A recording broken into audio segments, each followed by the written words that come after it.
When I was in the 6th grade, my teacher gave me an assignment to talk about my family. The class had 2 weeks to create a family tree and find every picture of our mom and dad, uncle and auntie.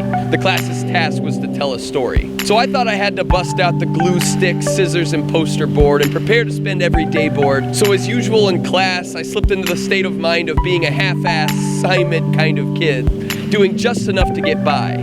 But then my teacher announced that our projects would not be on paper. No, we'd be spending every day of the next 2 weeks in the school's brand new lab full of compact computers.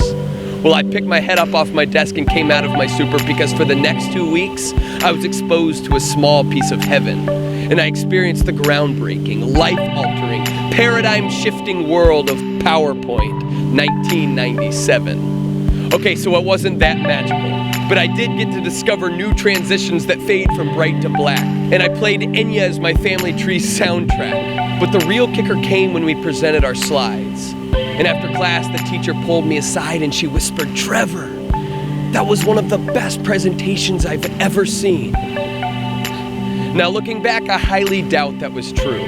Because every slide transitioned with a big star and I might have gone a little crazy with the word art. But when I was 12 years old at the height of my parents' divorce, and my head didn't yet fit my buck teeth, and the only escape from my pain was sleep, and every evil force of middle school was constantly bringing me to my knees, I believed every word that teacher said to me.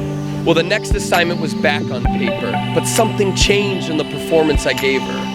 Her words were stamped to the front of my brain, and it might sound insane, but D student Trevor started believing in himself and started getting A's. She tipped a domino.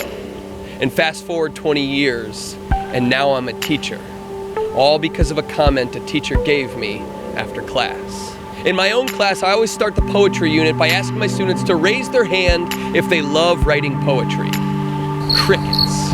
And then I ask my students to raise their hands if they hate it. And as if in competition, all of the hands in the room stretched towards the ceiling. Thomas's hand was stretched the highest. This is a boy who wears the same t-shirt to school every single day, who carries bags under his eyes that are far too heavy for any 14-year-old to carry. And the last thing he wanted to do was write a poem. Well, the assignment was to create an analogy by describing something found in nature, but really writing about yourself. Well, Thomas said, "This is stupid." And I was like, "Thomas, I want you to forget about rhyming and timing and all that other boring poetic crap and just write about your life." Well, after fighting me a little bit, Thomas chose to write about a tree. And he told the story of a seed that was cracked and abused and used to living life underground with no water or light, but has this hope that someday he would rise from that cold forest floor and finally feel the sun. After some serious persuasion, I got Thomas to read it to me. And I felt this choke in my throat as salt stung my eyes. And after class, I pulled Thomas aside and I whispered to him, "Thomas, that was one of the best poems I've ever read." You should see what I've witnessed from this boy ever since. Because you see, Thomas was a stream flowing neatly down the center of a dam, regulated between the walls of a concrete tunnel. Relegated with all the other creeks that flow in a comatose straight line, slow and old, only to empty into a great gray sea of, "You are not different from anyone else. You are going to dilute this ocean and then die." But I think my words put a crack in this dam. Just a hairline, but enough to let a mist seep from the cement. But soon, water started spitting from that small split. No, not spitting, gushing from that crack, as if God himself held the tip of his thumb on the spout of a garden hose. And it didn't take long for that concrete to crumble. That clear, predictable stream turned white as the water rolled and the sun pulled the darkness away from that valley. And it started to carve canyons and roar like thunder into new lands. And the safety of that stream is gone. And I don't know where it will go in the end or what seas it will flow into.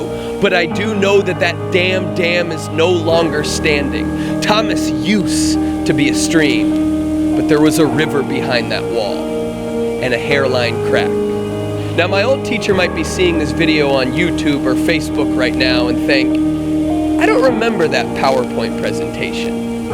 Or maybe, "Trevor Muir, I don't remember that kid." But that's okay, teacher, because I remember you.